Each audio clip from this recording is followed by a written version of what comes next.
Fala aí, pessoal do primeiro ano ensino médio. Como estão vocês, gente? Espero que todos estejam muito bem. Então, pessoal, nós estamos aí indo para a nossa primeira semana do ciclo 3. E hoje vamos continuar falando sobre expansão marítima europeia. Só que dessa vez vamos falar especificamente sobre a expansão marítima espanhola e outros países que realizarão também os seus empreendimentos tardios nas grandes navegações. Tá legal, galera? Muito bem, vamos lá. Quero compartilhar com vocês a apresentação em PowerPoint que eu fiz para nos ajudar no decorrer desta aula, no desenvolvimento da aula nossa aí. Lembro sempre as nossas orientações semanais, para a semana 1 agora do ciclo 3. Peço a vocês assistir a videoaula. Legal, galera? Assistam aí, guardem esse tempinho, assistam aí. É tranquilo, essa aula até vocês verão que é menor do que as outras, tá bom? E peço a sua leitura nas páginas 72 a 74 após assistir a videoaula, na apostila 3, tá legal? Capítulo 4. E, por último, façam as atividades na página 75 e 76, e assim nós terminamos mais, mais esta apostila do nosso material.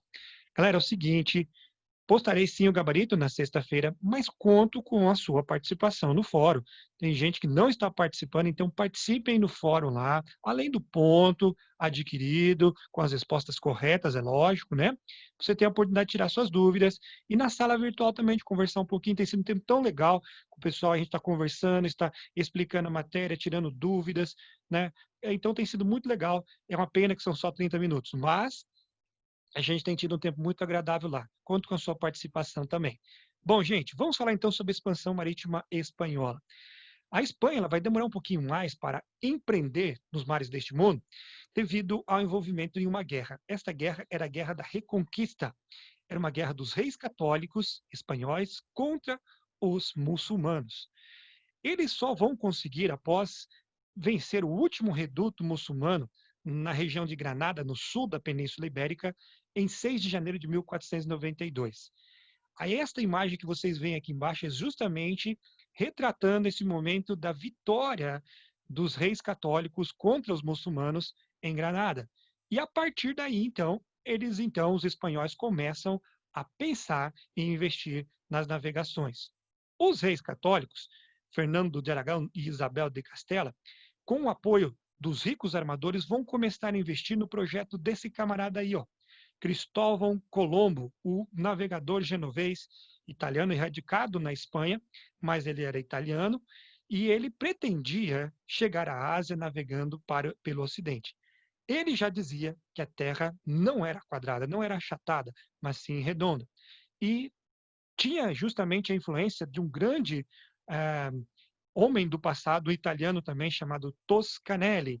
E, inclusive, dizem aí que ele teve acesso a alguns desses mapas que eram até secretos do Toscanelli, e ele seguiria a mesma rota que Toscanelli pretendia fazer. Toscanelli morreu 10 anos antes de Colombo realizar a sua viagem em 1492. Legal?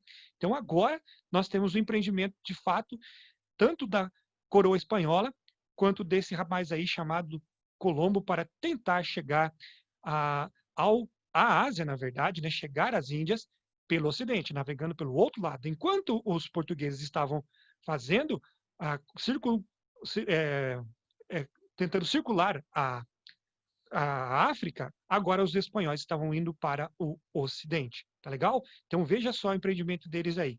E estava lá, então, nosso amigo Cristóvão Colombo, a bordo dessas 3 caravelas que vocês veem aí no nosso fundo, Santa Maria Pinta e Nina.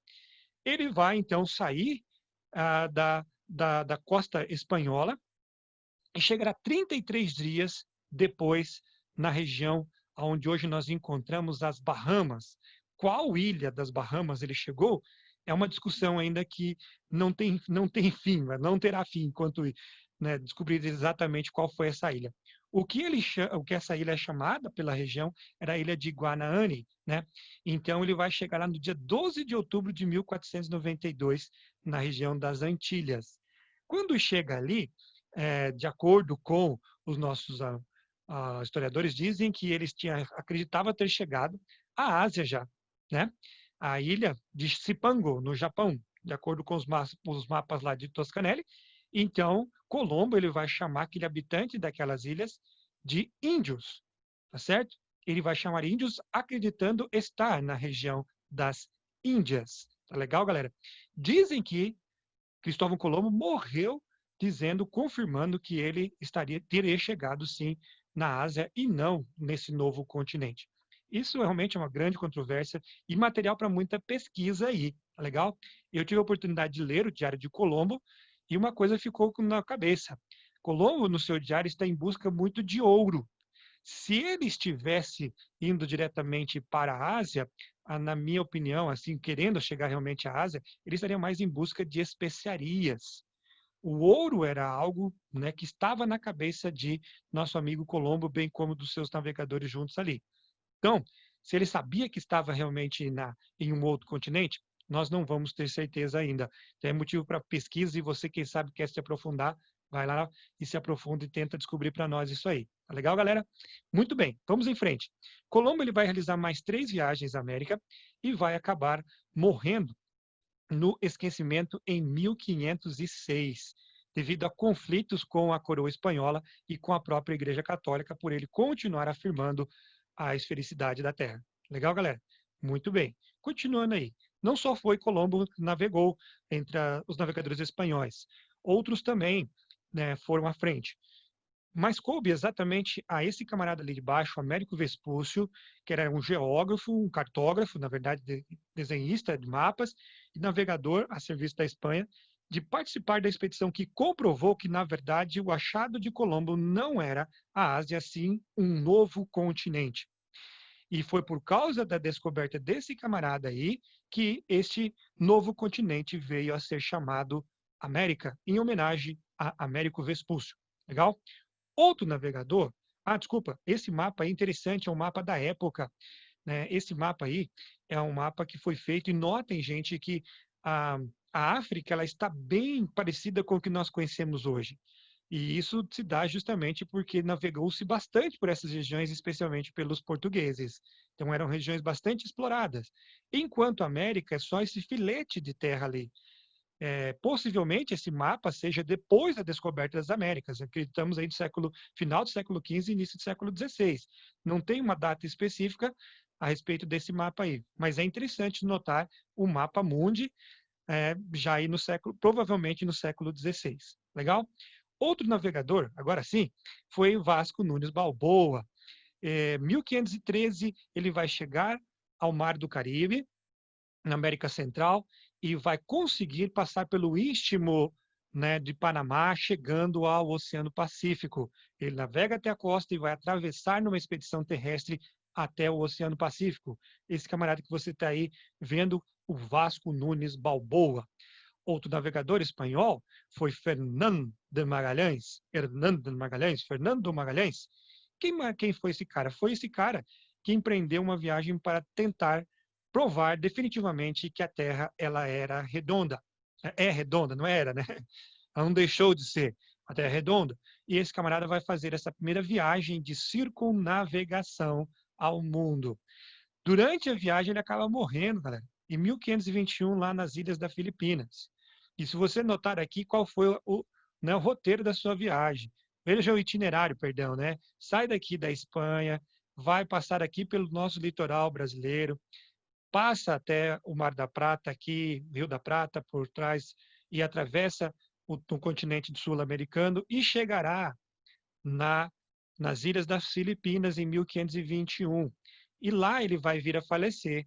Porém, o Sebastião de Elcano continuará a viagem e vai retornar à Europa, terminando e provando definitivamente a esfericidade da Terra. Bom, essa primeira viagem de circunnavegação se dá a esse camarada chamado Fernando de Magalhães, ou Fernand Magalhães.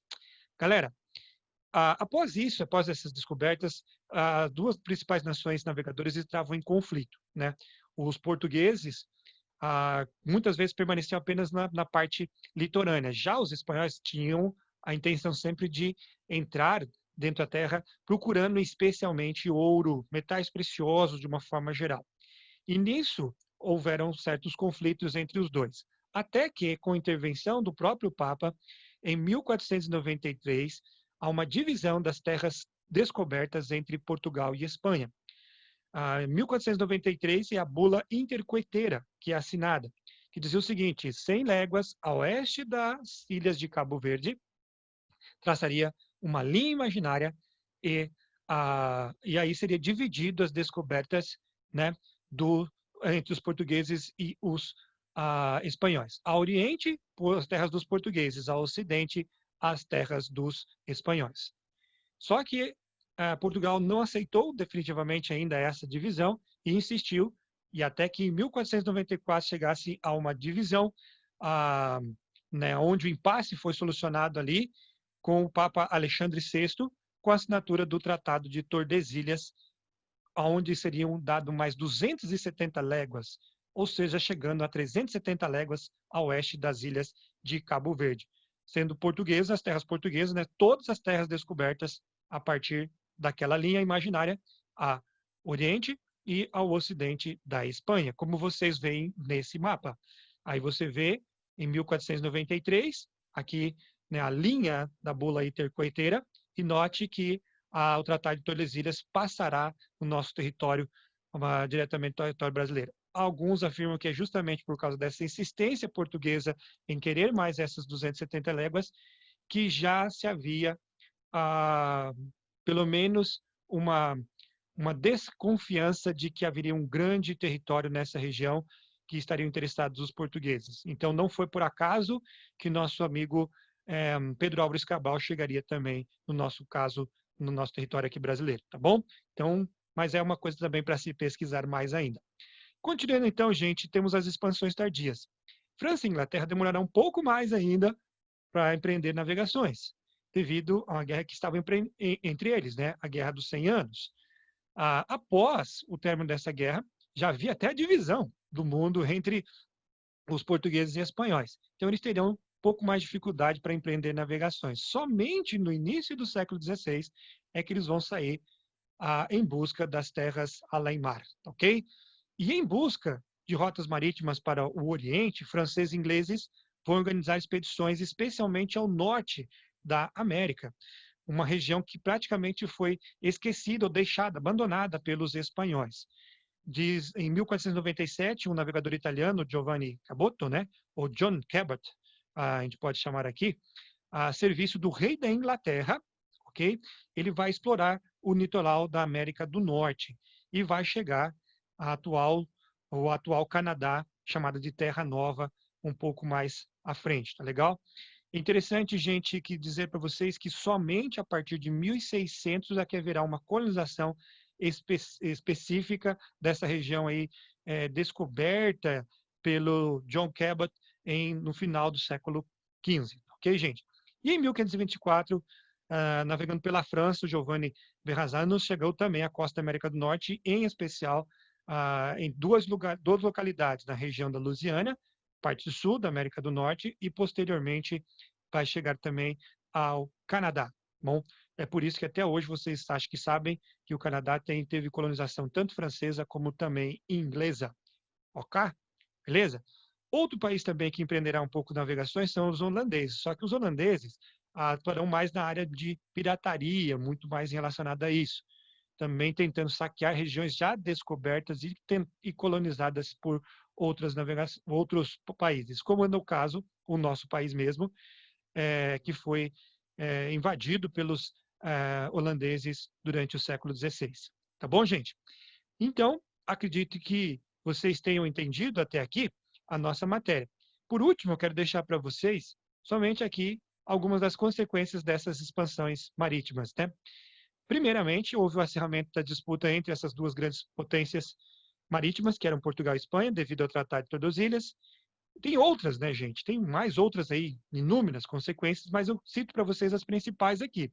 Expansões de rotas comerciais, isso gerou muitas riquezas, bom?